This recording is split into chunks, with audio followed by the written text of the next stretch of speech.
E aí, pessoal? Eu tô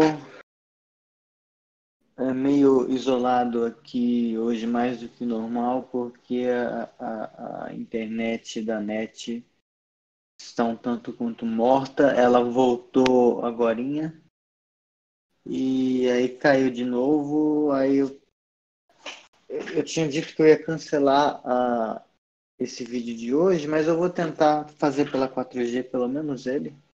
Tá? A reunião do Discord de hoje ficou cancelada, mas eu vou tentar fazer esse vídeo. Espero que a 4G dê conta. Mas então é um vídeo de cálculo 1, certo? Vai para a playlist de cálculo 1. E é sobre um tema que os alunos têm muito acertadamente pedido bastante para que eu falasse de uma vez, que são as funções exponenciais.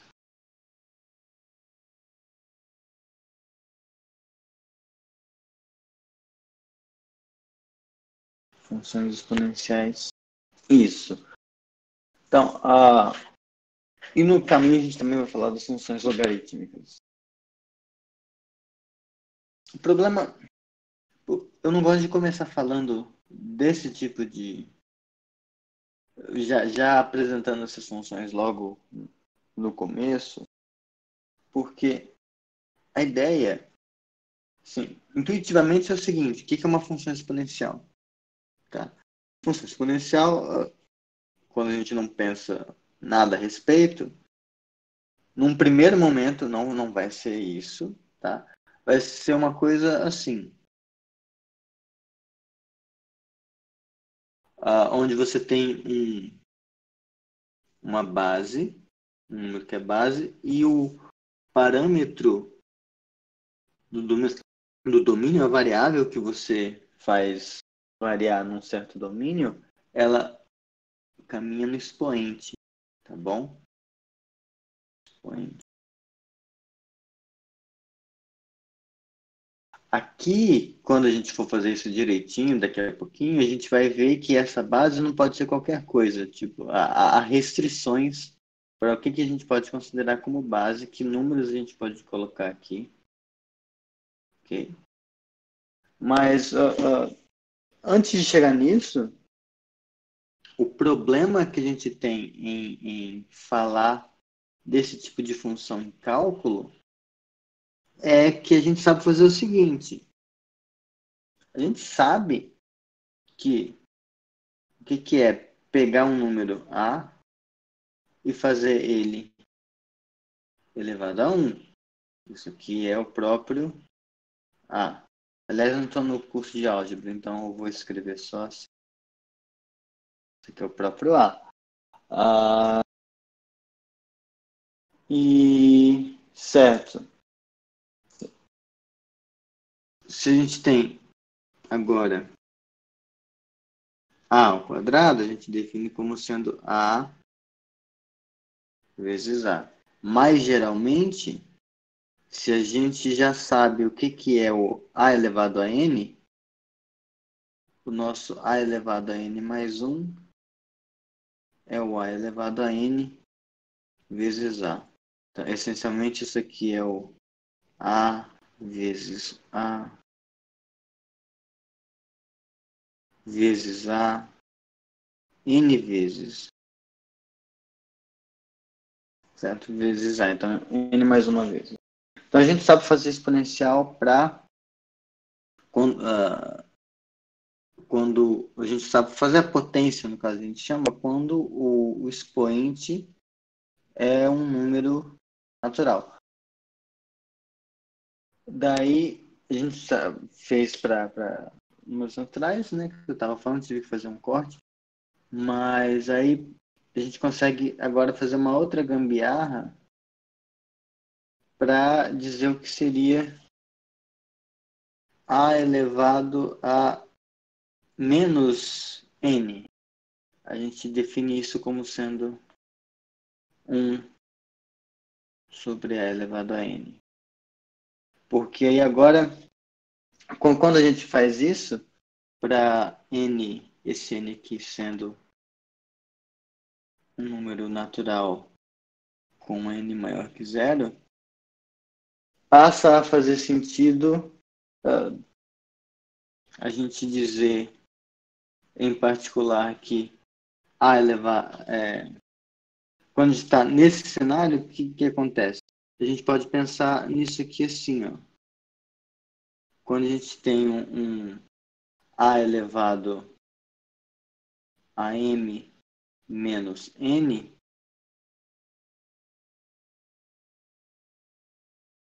isso aqui faz sentido a gente pensar como sendo isso. E daí, por conta disso, agora a gente faz sentido a gente definir a elevado a zero como sendo 1. Mas tudo bem. De qualquer forma, agora a gente sabe... essa discussão dá para a gente direito de falar de potência quando o expoente ele é um número inteiro agora, certo? A gente falou de positivos, aí tem os negativos, o zero, então a gente consegue fazer esse expoente aqui percorrer z, certo? O conjunto dos números inteiros. O problema é que em cálculo, as nossas funções, em geral, o domínio delas, a gente espera que sejam pelo menos intervalos da reta. Então, vai ter que ter racional na bagaça, vai ter que ter número irracional, vai ter que ter a coisa toda andando. E a gente precisa dar um jeito de expressar o que seria isso para números, para esses outros tipos de número, ok? Tá, daí ótimo. Alguém poderia mencionar assim, mas eu lembro que quando a gente está pelo menos no ensino médio, a gente tinha definido um negócio assim, ó. A elevado a n sobre m, a gente tinha definido isso como sendo a raiz emésima de a elevado a n. Isso está certo? Isso está muito correto, na verdade. E isso aqui, lembrando que significa o seguinte, e a menos de detalhes técnicos, isso aqui é você dizer, tá? Não é exatamente isso, mas é você dizer que o número que está, que esse a elevado a n, ou melhor, que esse número aqui, é melhor eu escrever assim. Xingue isso aqui de beta por enquanto, ok? Você dizer que esse beta é a raiz emésima de a elevado a n, é você dizer que quando você pega beta e eleva a m, você vai ter a elevado a n. Isso aqui não está preciso, porque depende, a definição precisa desse negócio depende, em certo sentido, da paridade do m. Porque se o m for par, por exemplo, o que é outro comentário aqui? Não compilem, tá? Lembra que eu falei que quando tem o porcento é para não compilar, LaTeX. Lembra que quando a gente tem uma expressão dessa forma aqui, raiz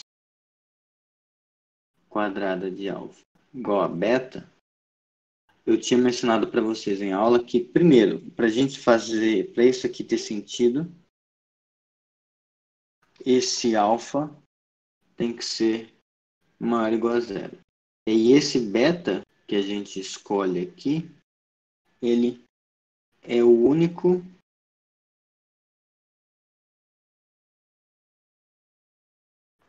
beta maior ou igual a zero, tal que beta ao quadrado é igual a alfa.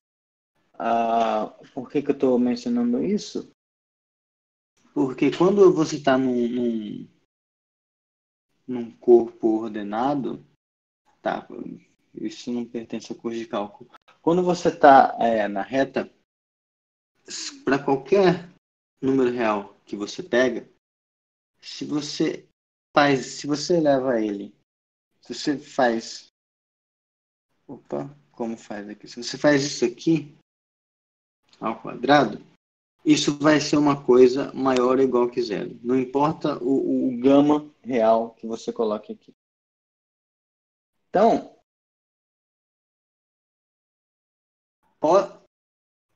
pode ser que você, assim, será o caso de que você tenha um beta positivo e um beta negativo que você tenha números positivos e negativos que elevados ao quadrado vão dar o alfa. Certo? Por exemplo, isso aqui. Você pega menos 1 ao quadrado, a mesma coisa que o 1 ao quadrado, que é a mesma coisa que o 1. Só que na hora de você... Só que quando você vai escrever a raiz do número, a raiz do 1,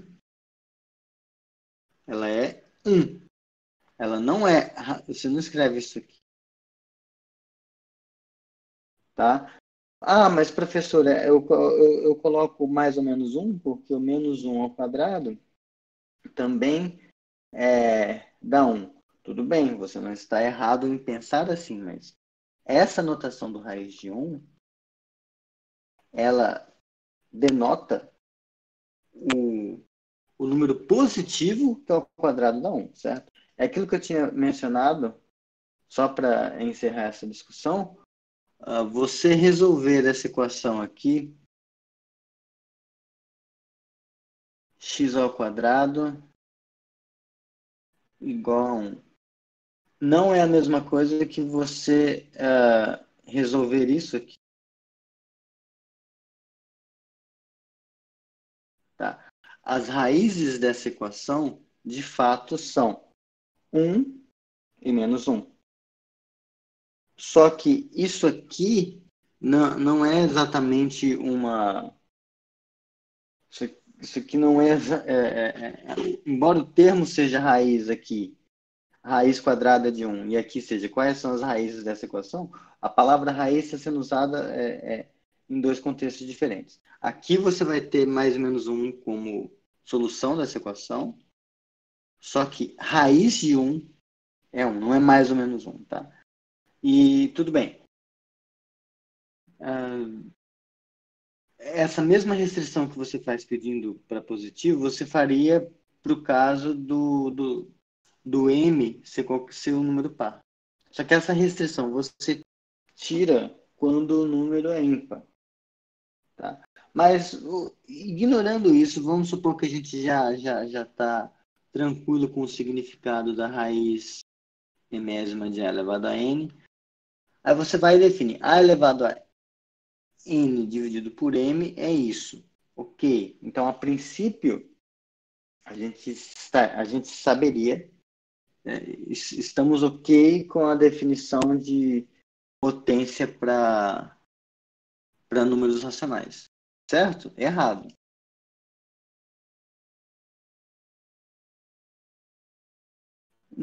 Mais ou menos, mas errado por quê?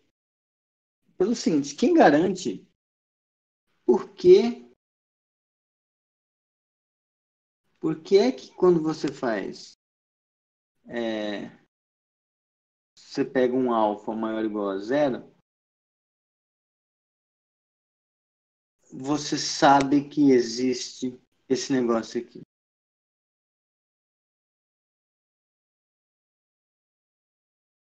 Por que é que eu sei que existe a raiz? Aqui eu estou pensando na raiz quadrada. E aí, mais geralmente, por que é que quando eu pego um número A eleva a N, eu vou saber que existe um beta que quando eu elevar a M vai dar esse a N. Por que é que eu sei que essas coisas existem? Certo? Isso não é imediatamente claro. Isso não salta dessa definição aqui que a gente estava fazendo, não é imediato que a gente vai ter esse tipo de coisa aqui. Então, quando a gente faz isso no ensino médio, em geral, costuma-se extrapolar o que a gente observa para certos números bem comportados, e aí a gente apela para a calculadora e, bom, se a calculadora calcula, então é porque existe. Esse meio que vira o critério quando, quando a gente está estudando em contextos mais elementares. Mas aqui é uma pergunta pertinente. Por que é que eu posso fazer essa raiz? Por que é que existe esse número? Ok. Ah, e aí é que a coisa vai ficando mais enrugadinha, tá? Bom, o jeito matemático de responder a esses questionamentos, então, só para vocês verem uma coisa, para entender o que eu estou querendo dizer. Por exemplo, como seria a prova de que para todo cálculo, né? Sem tanto símbolo, para todo alfa maior ou igual que zero, existe beta maior ou igual que zero, ou melhor, existe e é único o beta maior ou igual que zero, tal que beta ao quadrado igual a alfa. A intuição seria essa. Quando a gente olha para a função f de x igual a x quadrado, a gente tem essa parábolazinha aqui, né?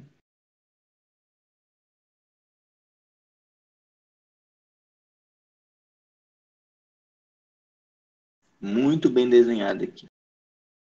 Certo? Aqui eu fiz um ponto gordo para indicar o verso. Então, a ideia é que como essa função é contínua e a imagem dela são todos os reais positivos de zero até mais infinito, digamos assim. Então, como você tem o teorema do valor intermediário, você sabe que a partir do momento que você fixa qualquer cara aqui em cima, um alfa, vai ter que existir alguém nesse intervalo, tal que, como a função ela é contínua nesse pedaço e a imagem dela são todos os reais positivos, você vai ter alguém que faz esse trabalho aqui, certo? Então, isso daria a existência desse beta. A unicidade, aí você argumenta usando as propriedades operatórias e vê que esse cara é único. Então, isso mostraria que a gente pode fazer coisas desse tipo. Então, uma vez que a gente se convenceu de que existe raiz quadrada, a gente tem o direito de definir, então, a elevado a n sobre 2. Aí a gente definiria isso como raiz quadrada de a elevado a n. Só que vejam, aqui, para a gente falar de quadrado, a gente precisa que o alfa seja maior ou igual que zero. Então, a gente já começa a perceber que a gente vai ter restrições para o que pode ser esse A, certo? Então, esse A não vai poder ser negativo. A gente precisa pedir que seja, a princípio, um A maior ou igual que zero. Só que, como o A igual a zero não tem graça, então o que a gente vai pedir, na verdade, é que seja A maior que zero. Porque A igual a zero é zero elevado a qualquer n é zero, então você tira esse caso, certo? Bom, agora, isso agora a gente tem o direito informal, né? Porque isso aqui não é uma demonstração de verdadezinha. Tá? A demonstração verdadeira disso, para a gente fazer isso direitinho, a gente precisa saber como são definidos os números reais, a gente precisa trabalhar com uma coisa que chama supremo, é um negócio que você vê em análise, tá? Mas mesmo assim, tá melhor agora do que antes. A gente sabe que existe. Mas isso tudo que a gente fez é só para dar uma justificativa mais ou menos razoável para poder falar de potências cujo expoente é uma fração com um denominador 2. Mesmo tipo de argumento a gente teria que fazer para todos os outros denominadores, 3, 4 e assim vai. E mesmo fazendo isso, supondo então definidas as raízes, supondo que a gente já acredita que existem essas raízes aqui, a gente fica com o problema ainda de definir o que seria, por exemplo, o que seria você fazer 2 elevado a π? Ou o que seria 2 elevado à raiz de 2? Certo? Porque isso aqui, esse cara você não expressa como se fosse uma fração. Esse cara aqui você não expressa como se fosse uma fração. Então você não... A gente perde o direito, a gente ainda não tem o direito de escrever 2 elevado a essas coisas. Porque essas coisas não, são irracionais. E aí quais são as abordagens possíveis, certo? Uma das abordagens possíveis é você olhar isso aqui como sendo um limite. Você observa o seguinte, você tem o π, tem aquela expressão para ele que é 3,14, não sei o que, não sei o que, não sei o que, não sei o que, não sei o que. Vai estar, tem a expressão aqui para ele. Aí a gente pode fazer uma coisa assim. A gente vê quanto é 2 elevado a 3. Depois 2 elevado a 3,1. Depois 2 elevado a 3,14. Depois 2... E esses caras a gente sabe fazer porque eles são números racionais.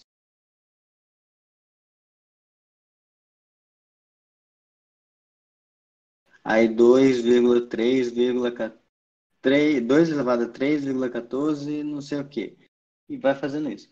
Esses números, 2 elevado a 3, 2 elevado a 3,1, 2 elevado a 3,14, etc., eles vão convergir para algum lugar, e esse algum lugar é o que a gente chama de 2 elevado a π. Isso é muito técnico, certo? Em certo sentido, o que a gente está fazendo com isso, quando a gente faz dessa forma, o que a gente estaria fazendo é pegando uma função que sai dos racionais e chega em R, que é a função que pega um certo número racional e manda, nesse caso aqui, por exemplo, em 2 elevado a R, em 2 elevado a Q.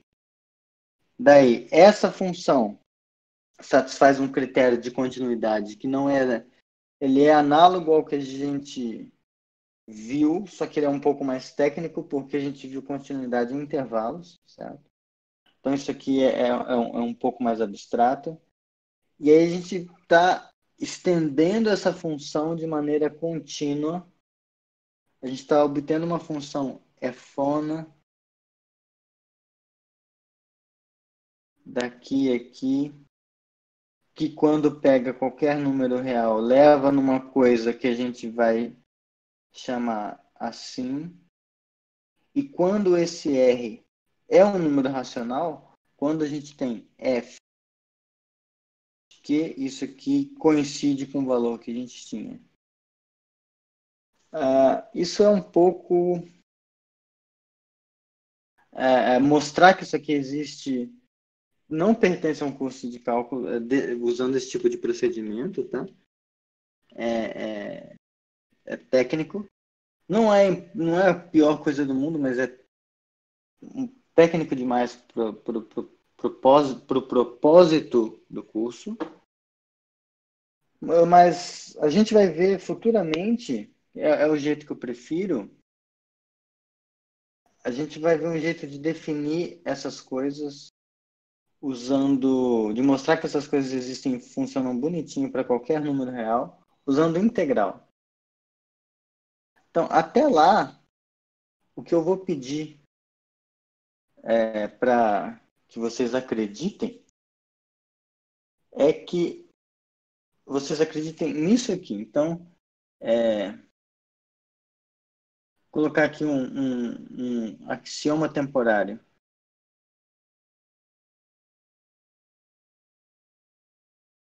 Para a gente poder falar um pouco de funções exponenciais, do jeito que um matemático falaria, um meio termo, tá?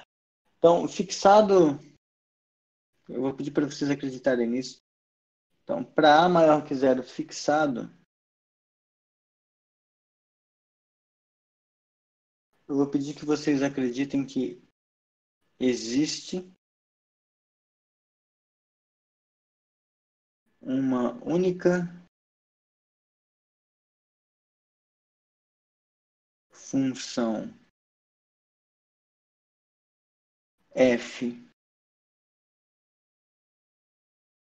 de R em R. Então, o domínio dela é R e a imagem está contida nos reais. Tal que, quando a gente pega essa função f, que tem domínio real, e aplica ela num quezinho racional, isso vai ser igual o que a gente já meio que definiu que seria o a elevado a q, certo? Então, se esse q é igual a n dividido por m, a elevado a q é o que a gente concordou em acreditar que é a raiz emésima de a elevado a n. Tá, e se isso aqui for negativo, vai ser. Então, vai ser a elevado a menos q, então vai ser 1 sobre esse negócio. Tá igual naquele outro cenário. Então, supondo que essa função existe, a gente vai escrever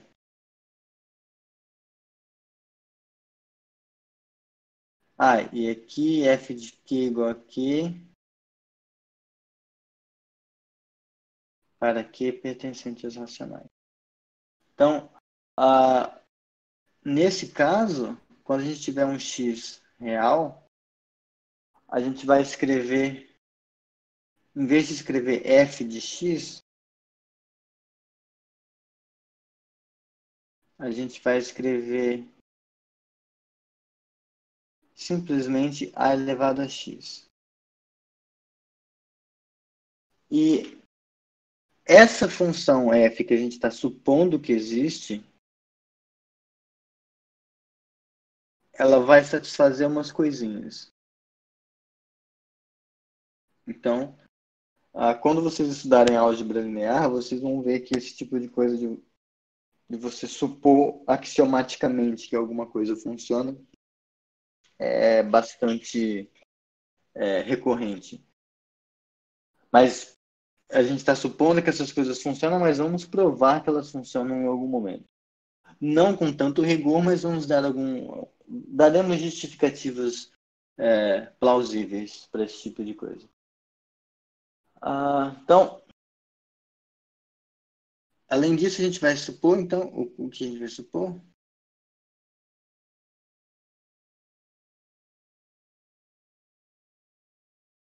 Satisfaz o seguinte.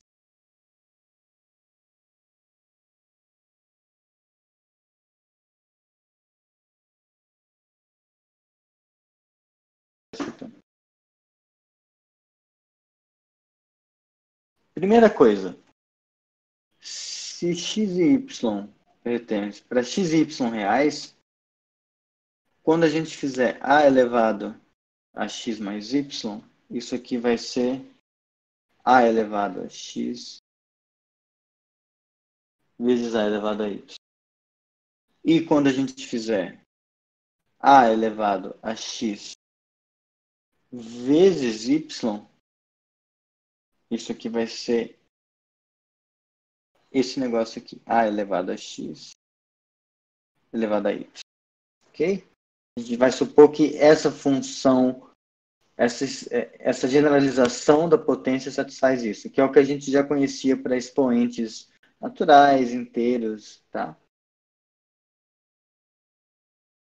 Então, isso tudo se prova que ocorre. Se a gente tiver um outro b maior do que zero, então quando a gente fizer a vezes b elevado a x, vai ser ax bx, certo? Eu continuo com a mania de perguntar, sendo que não há ninguém na minha frente aqui.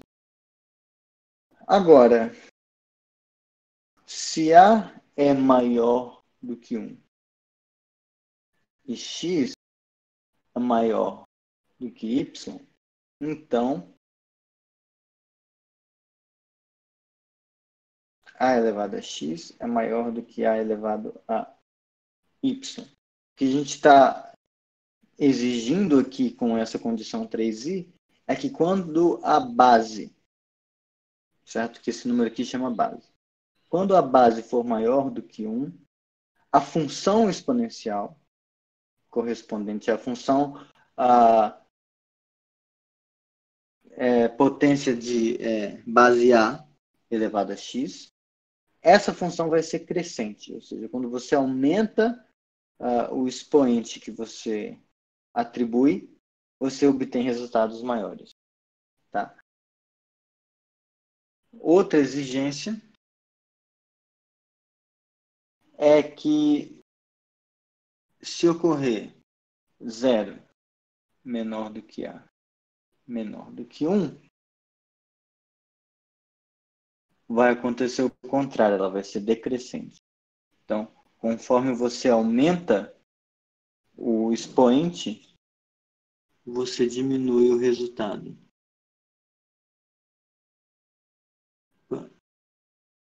Então, finalmente, a gente vai pedir que se A for maior do que 1, então quando a gente faz isso aqui, limite de A elevado a x com x indo para mais infinito, vai pedir que isso aqui seja mais infinito, e quando a gente fizer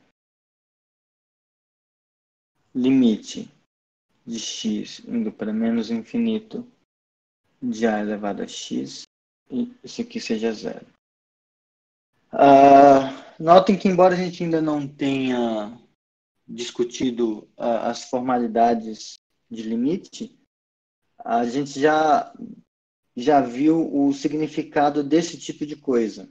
Tá? Então, isso aqui é dizer que quando você vai atribuindo valores cada vez maiores para x, x igual a 1 milhão, 1 bilhão, e você vai crescendo em direção a mais infinito, a valores positivos, você está dizendo que o A elevado a x ele também vai tomando valores cada vez maiores, sem limitação. Okay? Então, explicitamente dado qualquer altura m no seu gráfico, existe um x tal que quando você faz A elevado a x, esse A elevado a x está depois da altura m que você pegou. Não importa qual seja o m. Você está dizendo que o gráfico é ilimitado. Já esse diz que conforme você atribui valores negativos para o seu expoente com módulo grande, então, menos 1 bilhão, menos 1 trilhão, os valores para o A elevado, para a potência correspondente, vão se tornando cada vez mais próximos de zero. Então,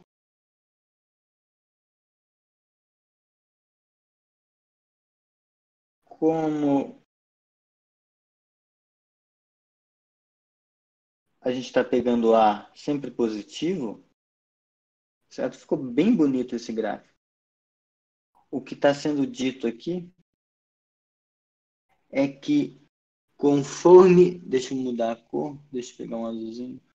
Conforme a gente vem para a direção de menos infinito, o gráfico vai ficando cada vez mais próximo de zero. Okay?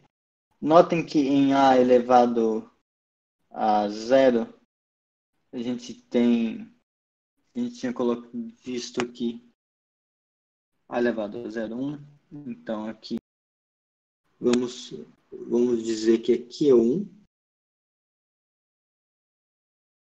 Então, está fazendo isso aqui.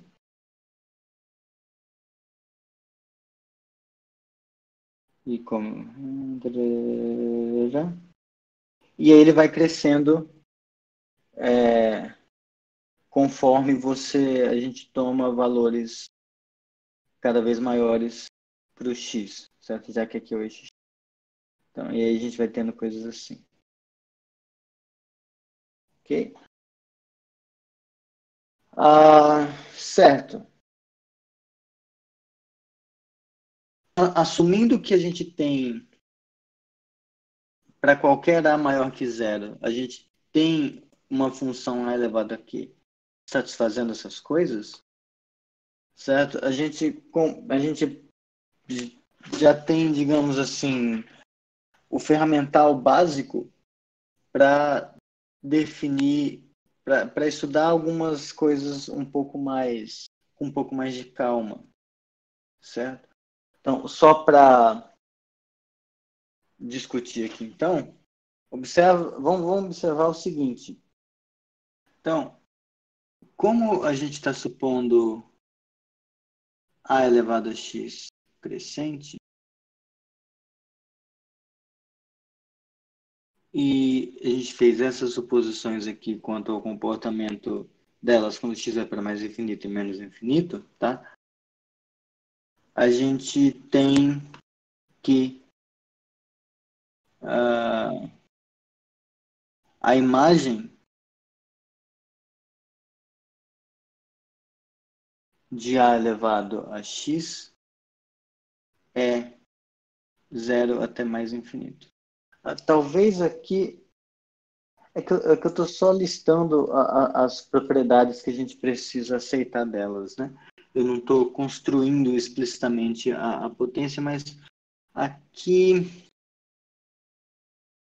a gente pode, na notação que vocês gostam, dá para a gente dizer que essa f faz isso. Ela está indo em números diferentes de zero e positivos, tá? O que é razoável porque a base é positiva, então, como isso a gente está...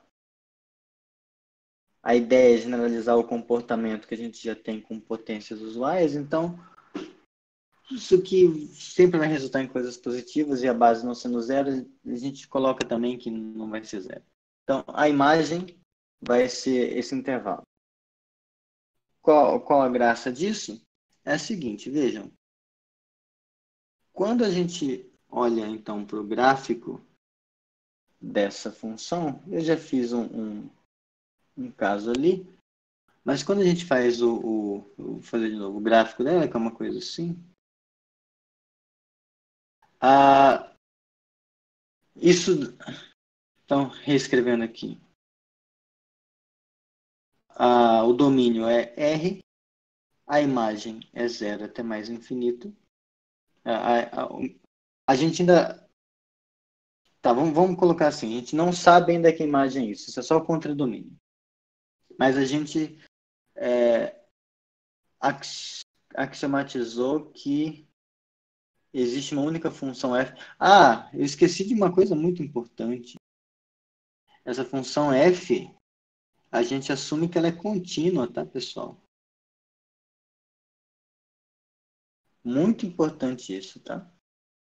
Então, a exponencial, ela é contínua. A gente está assumindo que ela é, mas a gente vai provar que ela é depois. Como a gente está supondo que quando a gente faz x e para menos infinito, o a elevado a x se aproxima de zero.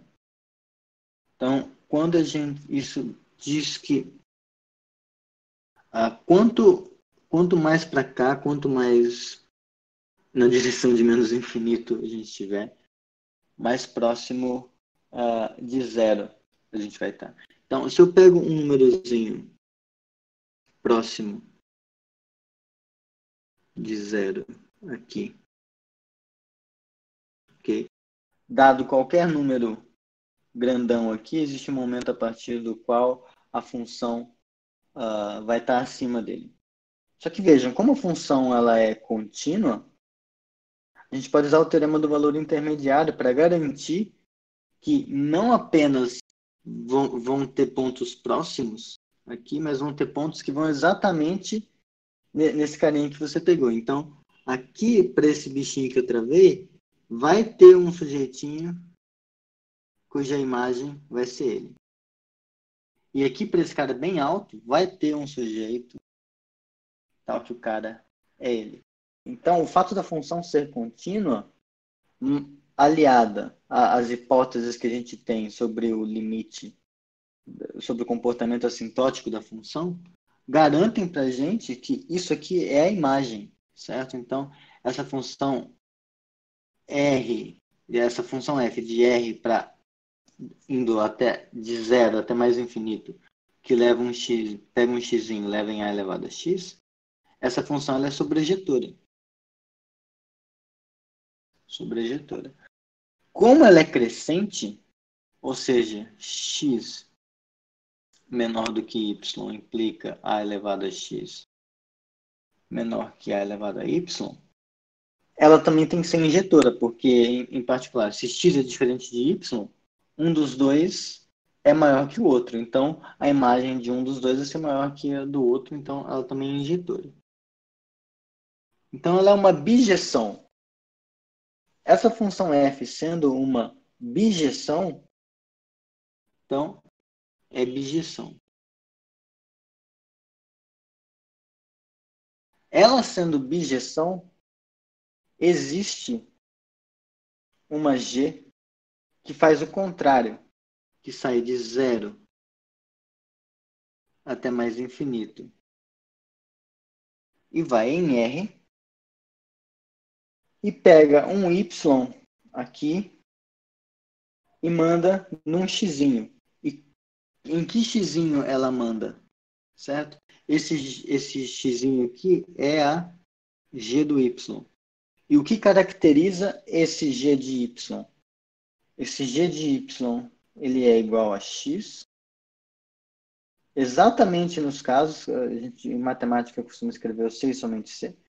Então, isso aqui só acontece nos casos em que quando você faz f de x é igual a y. Em outras palavras, C somente C, quando você faz a elevado a x, isso aqui é igual a y. Então, o que a gente está fazendo é, a exponencial estava pegando um pontinho x e levando num y. A gente observar que ela é injetora e sobrejetora permite a gente fazer o caminho contrário. Eu pego um y que está aqui e associo ao x. E aí o que a gente ganha com isso, essa função g aqui, ela é o logaritmo. Então, a função, agora está em amarelo, deixa. A função g de zero até mais infinito até r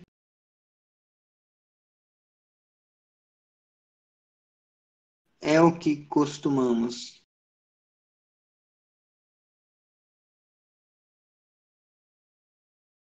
xingar de logaritmo, que é a inversa da exponencial.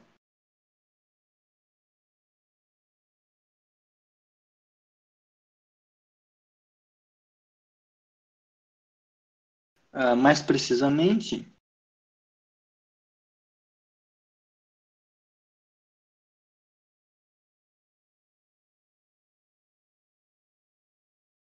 a gente escreve a gente estava escrevendo g de y, né? Então, esse g de y é o que a gente vai denotar como sendo o log de y na base A. E por conta do que a gente escreveu aqui, de como a gente define esse g de y, o que a gente vai ter é que log de y na base A dá um certo valor x, c e somente c, a elevado a x é igual a y. Okay? Vejam que isso é o que a gente faz no ensino médio. Tá? O problema é que no ensino médio, em geral, não se discute que esse a elevado a x, com as ferramentas do ensino médio, a gente só está fazendo para números inteiros esse x. E no máximo, se for um curso de matemática do ensino médio muito bom, é um A racional. Aqui, como a gente está assumindo que a função, que a exponencial, ela está definida para todos os reais, uma vez que a gente tem exponencial definida, não tem problema a gente definir uma outra coisa com ela. O problema é se a gente tivesse definido o logaritmo como sendo exponencial e a exponencial como sendo logaritmo e nunca sabe o que é o que. Tá? Mas aqui, essa discussão inicial que a gente fez resolveu esse problema, né? Pelo menos a princípio. Daí, aquelas propriedades todas do logaritmo, de, por exemplo, logaritmo, por exemplo, o que eu estou querendo dizer? Aquelas propriedades tipo essa aqui, ó. Quando você tem alfa e beta, ambos maiores que zero, e aí você quer fazer log de alfa beta na base A. Isso aqui vai ser log de alfa na base A mais log de beta na base A. Isso aqui isso segue porque a gente definiu log como sendo inversa da exponencial e porque a gente tem cadê nas propriedades de exponencial que quando você pega o x mais y e leva pela exponencial, isso vai distribuir como uma multiplicação. Então, quando você faz o inverso, você vai na soma. Tá? Eu acho que não vale o caso de gastar tempo dessa aula mais ainda vendo essas propriedades, porque isso tem apêndice de Stewart, isso tem fundamentos de matemática do Gelsen-Ezzi, deve ter no Guido Risi. Então, não faltam lugares onde as propriedades de logaritmos são discutidas. Okay? Mas, enfim, toda essa embramação deu para a gente o direito de discutir agora funções da forma f de x igual a elevado a x, certo? Para onde aqui a gente tem a maior que zero, e isso aqui, e o x pode pertencer pode ser qualquer número real, ok? E também a gente pode falar de funções assim, g de x igual a... Tá, eu tinha colocado y, mas se você faz com laranjas, você faz com maçãs, então. Log de A, log de x na base A. A gente pode fazer isso agora, onde A, novamente, tem que ser maior que zero. Okay? E